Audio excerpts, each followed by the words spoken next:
Hello friends welcome back to my YouTube channel magic of cooking. तो friends আবারও চলে এসেছে আপনাদের সামনে নতুন আরও একটি রেসিপির সাথে। আর আজকের রেসিপি হচ্ছে মিষ্টি কুমড়োর ডাঁটার রেসিপি। আজকে মিষ্টি কুমড়োর ডাঁটার একটি রেসিপি আপনাদের সাথে শেয়ার করব। আর খুবই ইজি একটি রেসিপি। আমরা সবসময় এই রেসিপিটা কিন্তু আমরা ঘরে করে থাকি। মিষ্টি কুমড়োর ডাঁটার অনেক রকমের রেসিপি হয়ে থাকে, আজকে একদম সিম্পল একটি রেসিপি আপনাদের সাথে শেয়ার করব। তো আজকে মিষ্টি কুমড়োর ডাঁটার যে রেসিপিটা করছি সেটা ডালের বড়া দিয়ে করব। তো ডালের বড়া দিয়ে আমরা কিভাবে করছি আর কি উপকরণ লাগছে সব কিছুই আমরা এক এক করে দেখে নেব। তো চলুন আর বেশি কথা না বাড়িয়ে আজকে এই সহজ মিষ্টি কুমড়ো ডাঁটার রেসিপিটা দেখে নেই। এই রেসিপিটা করার জন্য সবার প্রথমে দেখুন এখানে আমি নিয়েছি মিষ্টি কুমড়োর ডাঁটা। আর এখানে কিন্তু খুবই কচি যে ডাঁটাগুলো থাকে সেটা নিয়েছি, মানে সামনের দিকের ডাঁটাগুলো নিয়েছি। আর সামনের দিকের কচি ডাঁটাগুলো কিন্তু খেতে আলাদাই টেস্টি হয়। তো সেই ডাঁটাগুলো নিয়েছি, ব্যাস এবারে কেটে নিতে হবে। তো ডাঁটাগুলো এবার আমি আঁশ ছাড়িয়ে কেটে নেব পাতা সমেত। আমি ডাঁটাগুলোকে একটু লম্বা লম্বা করে কেটে নিচ্ছি, কেটে ভালো করে ধুয়ে নিয়ে আসছি। তো দেখুন বন্ধুরা, এখানে আমি ডাঁটাগুলোকে কেটে নিয়েছি পাতা সমেত। আর ডাঁটাগুলো এইরকম একটু লম্বা লম্বা রেখেছি। আঁশটাকে খুব ভালো করে আমি ফেলে দিয়েছি, ছাড়িয়ে নিয়েছি, ভালো করে ধোয়া হয়ে গেছে। আর যে উপকরণ লাগছে সেটা হচ্ছে আলু। তো দেখুন এখানে মাঝারি সাইজের আমি 3টে আলু লম্বা লম্বা করে কেটে ধুয়ে নিয়েছি। আর নিয়েছি দেখুন এখানে ডাল। তো এখানে আমি মসুর ডালটা নিয়েছি। মসুর ডাল দিয়ে আজকে বড়াটা তৈরি করে রেসিপিটা করব। মসুর ডালের পরিবর্তে যে কোনো রকমের ডাল দিয়েই কিন্তু এটা তৈরি করা যায়। এই রেসিপিটা ছোলা ডাল দিয়েও করতে পারবেন, মটর ডাল দিয়েও করতে পারবেন, মুগ ডাল দিয়েও করা যায়, মানে যে কোনো রকমের ডাল দিয়ে করতে পারবেন। আজকে আমি মসুর ডাল দিয়ে করছি। ডালটাকে খুব ভালো করে 4 থেকে 5 বার আমি ভালো করে জল ছাড়িয়ে ধুয়ে নিয়েছি আর ভিজিয়ে রেখেছি। এবারে ডালটাকে আমরা তুলে নেব একটা মিক্সির মধ্যে পেস্ট করার জন্য। এবারে আমরা ডালগুলোকে একেবারে আমি মিক্সিতে নিয়ে নিয়েছি পেস্ট করার জন্য। সামান্য জল দিয়ে আমি এটাকে একটা মিহি পেস্ট তৈরি করে নিচ্ছি। তো দেখুন এখানে আমি ডালটাকে পেস্ট করে নিয়েছি, একদম মিহি পেস্ট হয়ে গেছে। আর যেহেতু বড়া করব, তো এটা বড়া বানানোর জন্য যা যা উপকরণ লাগবে আমি সব কিছু কিন্তু এই মিক্সির মধ্যে দিয়ে দিচ্ছি এক এক করে।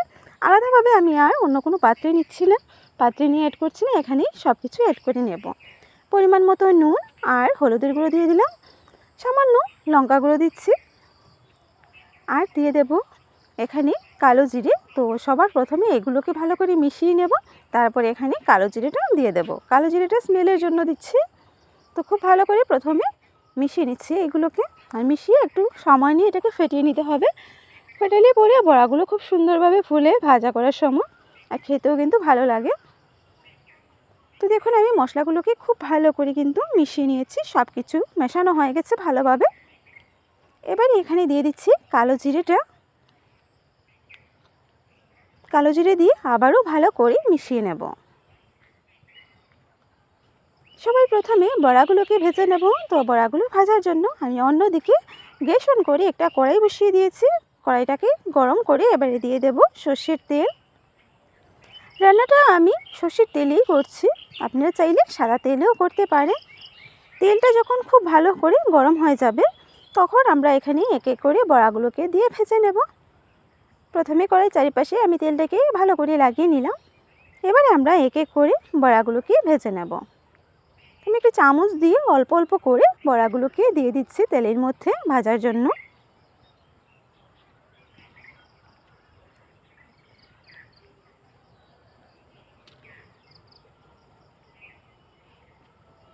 তো সাথে থাকুন আর ভিডিওটি শেষ পর্যন্ত দেখতে থাকুন, আশা করি ভালো লাগবে।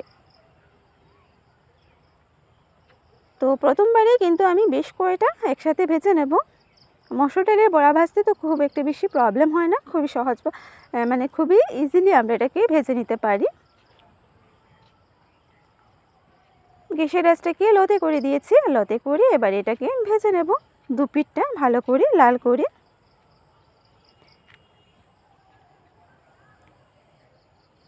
আর দেখুন এটা কিন্তু এক সাইড কিন্তু এটা অলরেডি ভাজা হয়ে গেছে, কালারটা কিন্তু চেঞ্জ হতে শুরু করে দিয়েছে। এবারে উল্টে দিচ্ছি। দেখুন উপরটাও কিন্তু অনেকটাই কিন্তু শুকিয়ে গেছে, টেনে গেছে। এবারে আমরা উল্টে দেব অপর সাইডটাকে। যারা প্রথমবারের মতন আমার আজকের এই ভিডিওটি দেখছো তারা প্লিজ ভিডিওটি শেষ পর্যন্ত দেখবেন।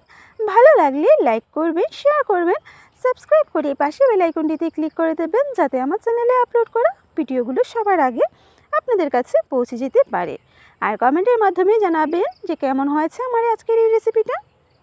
তো আমি কিন্তু দেখুন এক এক করে সমস্ত বড়া উল্টে দিয়েছি, আর উল্টে আমি অপর সাইডটাকে ভেজে নিচ্ছি। তো দেখুন এখানে কিন্তু আমার দু সাইডটাই ভাজা হয়ে গেছে। খুব একটা বেশি লাল করব না, কারণ এটা আমি রান্না করব। এভাবে শুধু শুধু খাওয়ার জন্য করছি না, চায়ের সাথে, কফির সাথে বা এমনি এমনি ভাতের সাথে খাওয়ার জন্য করছি না। এটা যেহেতু আমি ডাটার সাথে রান্না করব সেই জন্য আর একটা বেশি লাল করছি না। তো প্রথম বেচারগুলো ভাজা হয়ে গেছে, তুলে নেব। তো পরের বেচারগুলো আমি ঠিক একইভাবে কিন্তু দেখুন ভেজে নিয়েছি। তো পরের বেচারগুলো কিন্তু আমি উল্টে পাল্টে লাল করে ভেজে নিলাম। তো দেখতেই পাচ্ছেন সবগুলো কিন্তু বড়া আমার এইভাবে করে উল্টে পাল্টে ভাজা হয়ে গেছে, আর বেশ কয়েকটা বড়া কিন্তু হয়েছে। এবারে আমরা তুলে নেব। আর বড়াগুলো সেই তেলের মধ্যে, ভাজা তেলের মধ্যে আলুগুলোকে দিয়ে দিয়েছি। আলুর মধ্যে পরিমাণ মতো নুনটা দিয়ে দিয়েছি, আর সামান্য হলুদের গুঁড়ো দিয়ে দিলাম। এবার আলুটাকে নাড়াচাড়া করে ভেজে নেব। তো আলুটাকে ভালো করে নুন আর হলুদ গুঁড়ো দিয়ে নাড়াচাড়া করে একটু ঢেকে রাখবো। 2 মিনিটের মতন ঢেকে রাখবো, তারপরে ফিরে আসছি। তো দেখুন এখানে কিন্তু আমি ঢাকনাটা তুলে নিয়েছি, আর আলুগুলো দেখুন লাল লাল করে ভাজা হয়ে গেছে। খুব সুন্দরভাবে কিন্তু আলুগুলো ভেজে নিলাম। এবারে আমরা আলুগুলোকে তেল ছড়িয়ে তুলে নেব। আলুগুলো কিন্তু অনেকটাই নরম হয়ে গেছে, তেল ছড়িয়ে তুলে নিচ্ছি। আলু ভাজা সেই তেলের মধ্যে এবারে আমরা রান্নাটা শুরু করব। ফোড়নটা দিয়ে দেব। ফোড়নে নিয়েছি 2টো শুকনো লঙ্কা, 2টো তেজপাতা। এবারে শুকনো লঙ্কার তেজপাতাটাকে হালকা ভেজে নেব। এবারে এখানে আমরা ফোড়নে দিয়ে দেব 5 ফোড়ন। তো সব কিছু কিন্তু ভালো করে ভাজা হয়ে গেছে ফোড়নটা। এবারে এখানে দিয়ে দিচ্ছি কেটে রাখা মিষ্টি কুমড়োর ডাঁটাগুলো। মিষ্টি কুমড়ো ডাঁটাগুলো দিয়ে দেবো। আর এগুলো দেখতে অনেকটাই আছে, এখন নুন দেওয়ার সাথে সাথে কিন্তু এটা অনেকটাই কমে অল্প হয়ে যাবে। তখন আমি এটাকে ভালো করে মিশিয়ে নেব। এই অবস্থায় আমি এটাকে একটা ঢাকনা দিয়ে ঢেকে রাখছি। যখন একটু নরম হয়ে একটু কমে যাবে, তারপরে আমরা এটাকে নাড়াচাড়া করব। তো এবারে আমি ঢাকনা দিয়ে ঢেকে রাখছি যাতে ভালো করে এটা নরম হয়ে যায়। তো দেখুন আমি কিন্তু 3 থেকে 4 মিনিটের মতন ঢাকনা দিয়ে ঢেকে রেখেছিলাম। এটা অনেকটাই কিন্তু পরিমাণে কমে এসেছে, আর দেখুন কতটা জল বের হচ্ছে ডাঁটা পাতা থেকে। এবারে ভালো করে আমি মিশিয়ে নিচ্ছি। ভালো করে মিশিয়ে তারপরে আবার ঢাকনা দিয়ে ঢেকে রাখবো। অনবরত নাড়াচাড়া করে দেখুন আমি এটাকে ভালো করে মিশিয়ে নিলাম। আবারও ঢাকনা দিয়ে ঢেকে রাখছি, কিছুক্ষণ পরে ফিরে আসছে। তো আরও 2 মিনিট আমি এটাকে ঢাকনা দিয়ে ঢেকে রান্না করে নিয়েছি। আর দেখুন যতবার ঢাকনা তুলছি ততবারই দেখতে পাচ্ছি যে এটা থেকে অনেক অনেক পরিমাণে দেখুন জল বের হচ্ছে। সেই জলটাই কিন্তু পাতাগুলো অনেকটাই নরম হয়ে গেছে। এবারে আমরা এখানে দিয়ে দেবো ভেজে রাখা আলুগুলো, আর এখানে এক এক করে সব মশলা অ্যাড করে নেব। মশলার মধ্যে সামান্য হলুদের গুঁড়ো আর জিরে বাটাটা ইউজ করছি, আর অন্য কোনো মশলাই এখানে লাগছে না। তো হলুদের গুঁড়ো আর জিরে বাটাটা দিয়ে দিলাম, বাস। এবার ভালো করে মিশিয়ে নেব। খুব ভালো করে এবারে আলু আর মশলাটাকে ডাঁটার সাথে মিশিয়ে নিচ্ছি। একটু নাড়াচাড়া করব। গ্যাসের আঁচটাকে মিডিয়াম আঁচে রেখে এবারে আমি খুব ভালো করে এটাকে মিশিয়ে নিচ্ছি।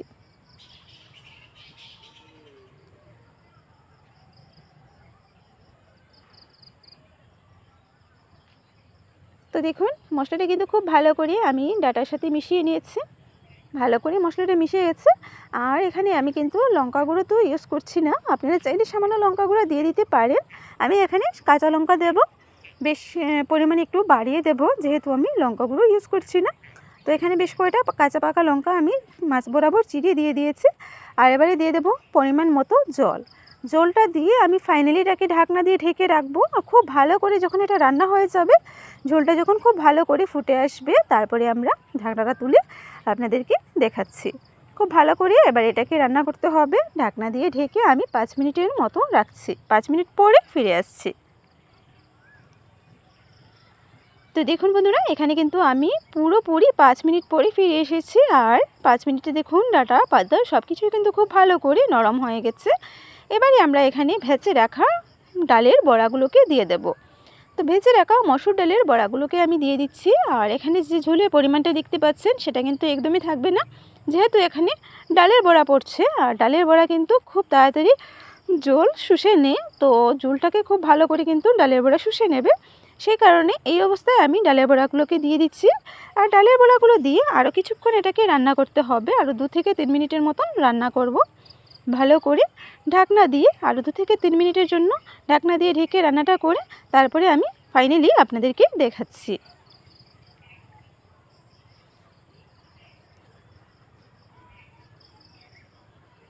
তো দেখুন বন্ধুরা, আমি কিন্তু পুরোপুরি 3 মিনিট হয়ে গেছে। আর 3 মিনিট পরে আমি ঢাকনাটা তুলে নিলাম। আর আমার আজকের এই মিষ্টি কুমড়োর ডাঁটার রেসিপিটা তৈরি হয়ে গেছে। মসুর ডালের বড়া দিয়ে মিষ্টি কুমড়োর ডাঁটার এই রেসিপিটা আমার পুরোপুরি তৈরি। এবার এটাকে আমি নামিয়ে নিতে পারি। এটা আমার কিন্তু তৈরি হয়ে গেছে। গ্যাসটিকে অফ করে দেব। দেখুন ডালের বড়াগুলো কিন্তু খুব ভালো করে জল অবজার্ভ করে নিয়েছে আরও। আর এই অবস্থায় যদি না নামাই তাহলে এটা আরও বেশি শুকিয়ে যাবে।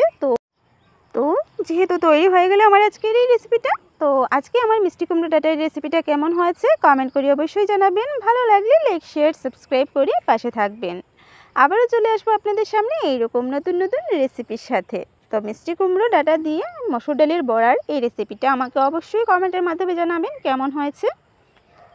আবারও চলে আসবো আপনাদের সামনে এইরকম নতুন নতুন রেসিপির সাথে। সবাই ভালো থাকবেন, সুস্থ থাকবেন। Tata, bye bye.